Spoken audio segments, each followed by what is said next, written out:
This week, we are celebrating the 50th anniversary of Apollo 11 and its monumental achievement, landing a man on the moon.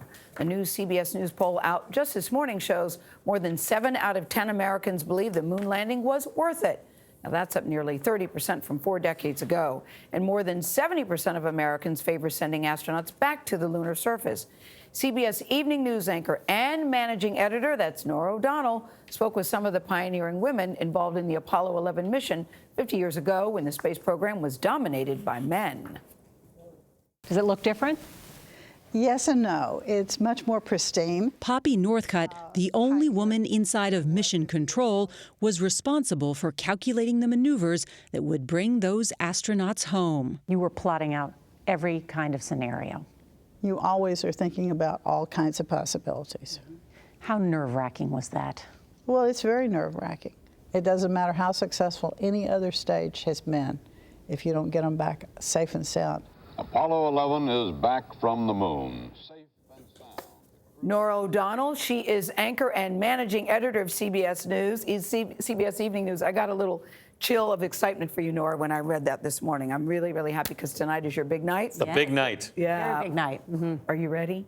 We're ready. Yeah. We're ready, you know, and this is an incredible week because it marks the 50th anniversary of the launch of Apollo 11, an incredible moment not only for this country, but also in CBS News history because it was so famously anchored by Walter Cronkite, and the team did such an incredible job.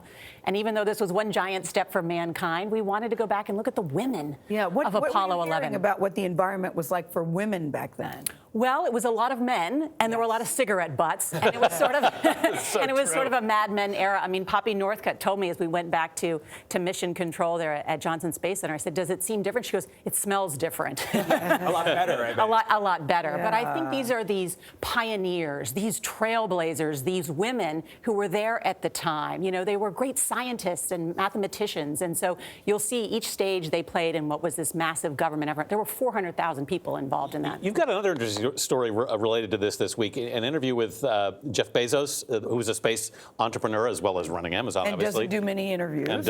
And with President Kennedy's daughter, Caroline Kennedy. Yeah, I mean, look at this. Caroline Kennedy talked about this being an example of presidential leadership, this ambitious goal that President Kennedy set forward in 1961 to land a man on the moon. And Bezos says in this interview, you know, people at NASA were gulping like, oh, I don't know if we can do that within the decade. And, you know, now you have essentially, that's the past, essentially, Kennedy. This is the future. And now our space program is not really dominated by the government. It's dominated by billionaires like Bezos and Musk. Elon Musk. And aerospace companies. And what's really interesting is that Jeff Bezos says we have to go back to the moon in order to save the planet.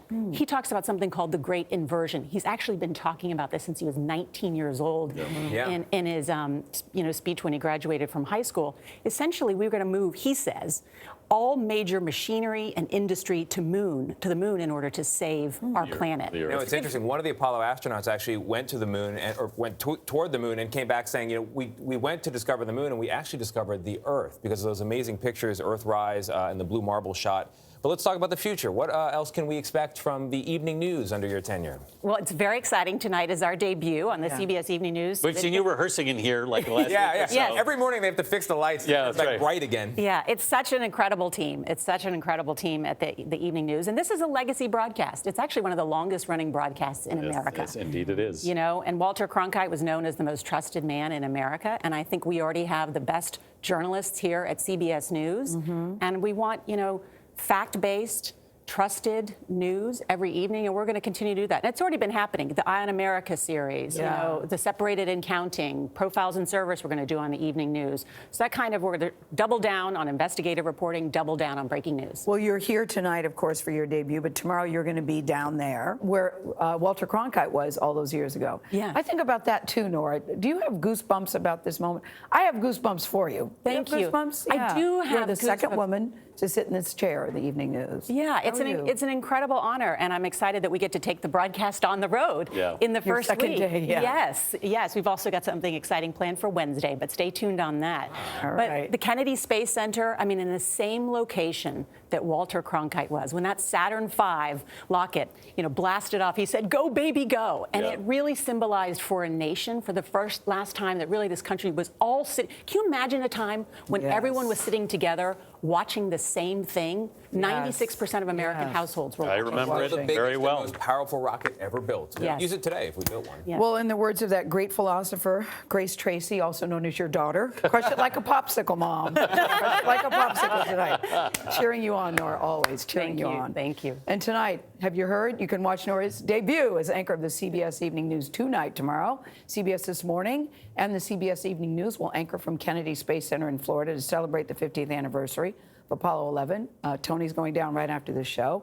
And Nora will host a primetime special Man on the Moon tomorrow night at 10, 9 Central, right here on CBS.